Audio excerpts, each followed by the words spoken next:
En el orden del día corresponde dar lectura de la iniciativa con proyecto de decreto por la que se reforman varias disposiciones de la ley para el fomento de la lectura y el libro. Tiene el uso de la palabra la diputada Roxana del Refugio Muñoz González, autora de la misma.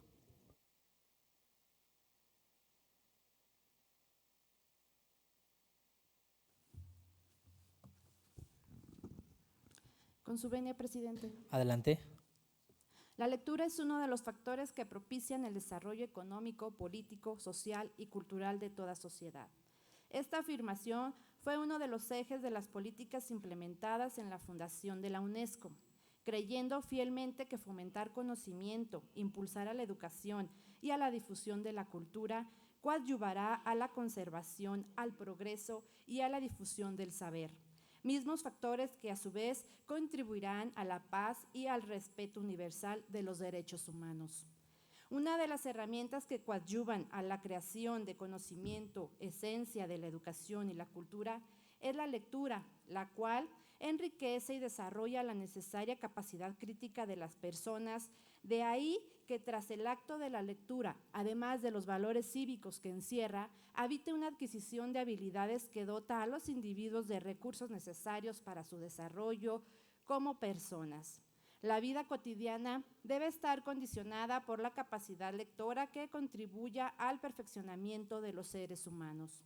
En este orden de ideas, se puede deducir que el bajo nivel de lectura que registra la población mexicana es intrínseco del bajo desarrollo económico y social del país. Por ejemplo, datos de la UNESCO detallan que en México se leen 1.2 libros por persona al año, cifra que está muy por debajo de los 4 libros por año que recomienda esta organización para garantizar cierto desarrollo de la sociedad en la cultura escrita.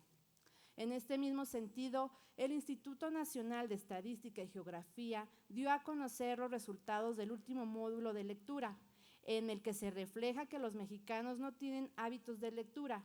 Asimismo, que el Estado mexicano en todos sus niveles no tiene una clara política de fomento a esta actividad. Un dato sobresaliente de la muestra del MOLEC fue el aumento de la población lectora de libros en formato digital, al pasar de 5.1% en el 2015 a 10.7% en el 2018. Este dato refleja el nuevo paradigma de lectura en tiempos de las nuevas tecnologías de la información, por lo cual es indispensable que toda política pública orientada a esta materia contemple entre sus acciones esta nueva forma de leer. El mundo de la lectura está cambiando y paralelamente debe cambiar la política pública en este rubro. Ejemplo, hace 50 años en nuestro país el eje de la política era la promoción del libro objeto, lo que se configuraba en lectura hábito. Esto era por las condiciones socioeconómicas que limitaban la adquisición del libro y la producción y distribución del mismo. En aquel entonces, el libro era un bien poco accesible de lo que lo es actualmente. Por ende, la política pública se centraba en el libro antes que en el lector. Sin embargo, en nuestros días, el problema se tiene que abordar en el bajo nivel de lectura de nuestra población. Y de acuerdo a especialistas, el esquema idóneo debe ser la promoción de la lectura hábito, revertiendo la cifra negativa de pocos lectores en el país. El politólogo italiano Giovanni Sartori, en su libro Homo Videmus, la sociedad teledirigida, plantea la tesis de que las nuevas generaciones están educadas bajo modelos en donde la lectura no es su prioridad. Es decir, las nuevas generaciones son conectadas con la televisión antes que aprender a leer y escribir. Por ende, se convierte en un adulto sordo de por vida a los estímulos de la lectura y del saber transmitidos por la lectura escrita. En Zacatecas, la promoción de la lectura no ha coadyuvado a mejorar el promedio de libros que leen los zacatecanos.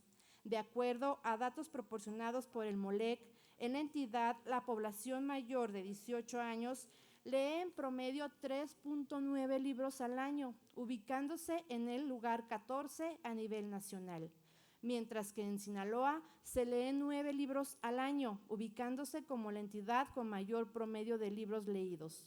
seguido de Oaxaca con 7 libros por año, mientras que la entidad con menor promedio de libros por personas al año es Yucatán, con solo 1.7 por persona anualmente. Asimismo, en el 2014 fue publicada en el Periódico Oficial del Estado la Ley para el Fomento de la Lectura y el Libro. Sin embargo, aunque la entidad cuente con un marco jurídico que promueva el fomento a la lectura con objetivos claros en la materia, aún se presentan índices negativos en este rubro. Por ello, se debe fortalecer esta ley a partir de la implementación de mecanismos que permitan crear el hábito de lectura desde la infancia, coadyuvando a convertir lectores hábiles, por lo cual es importante crear las bases apropiadas para que se adquieran nuevas destrezas en el área de la lectura. Por tal motivo, y entendiendo que el uso de las nuevas tecnologías de la información y comunicación han revolucionado de manera vertiginosa a las sociedades contemporáneas, transformando todos sus ámbitos y formas tradicionales de comunicación, de educación, de producción, en los métodos de trabajo, en las formas de hacer negocios y en los patrones de consumo. Es indispensable considerarlas dentro de la política pública orientadas a este sector. Es una realidad que la entrada en la era de las nuevas tecnologías de la información está siendo muy lento para el libro, a diferencia de otras industrias culturales. Y aunque en México se están haciendo grandes esfuerzos para aprovechar al máximo estas nuevas tecnologías como la Estrategia Nacional Digital, aún existen limitantes para que la población sea la beneficiada y acercarla a la lectura a través de herramientas que son utilizadas a diario por la población. Por tal motivo, es indispensable que a nivel legislativo se pueda dotar a los marcos jurídicos ya existentes para que estos puedan servirse de las nuevas tecnologías de la información en fomento de la lectura. Por ello, la presente iniciativa con proyecto de decreto tiene a fin reformar varias disposiciones de la Ley para el Fomento de la Lectura y el Libro, a fin de ampliar los escenarios vinculados al fomento de la lectura, potencializando el desarrollo educativo y cultural de nuestra entidad. La presente se sustenta en la afirmación de que esta nueva revolución tecnológica otorga ventajas en la adquisición de conocimiento y en la difusión de la cultura, tales como mayor reproducción de volúmenes de libros, lo que economiza el tiempo de la distribución y la utilización de papel e insumos, enorme capacidad de almacenamiento y enorme accesibilidad. Es una necesidad en la actualidad que la ciudadanía pueda desarrollar plenamente las capacidades comunicativas, no solo para fomentar las prácticas y consumos culturales. El hábito de la lectura y la cadena del libro al alcance de toda la población, sino para su desarrollo político, económico y con ello el fortalecimiento de la democracia participativa e informada. Por ello, es imperante que desde lo legislativo se den estos pasos para las nuevas sociedades del conocimiento. Es cuanto, diputado presidente. Diputado presidente, para pedirle a la diputada en tribuna si me permite suscribirme a su iniciativa, Edelmira Hernández. Con gusto, diputada. En los mismos términos, Lisbeth Márquez. Felicidades. Gracias, con gusto. Gracias, señora diputada. La iniciativa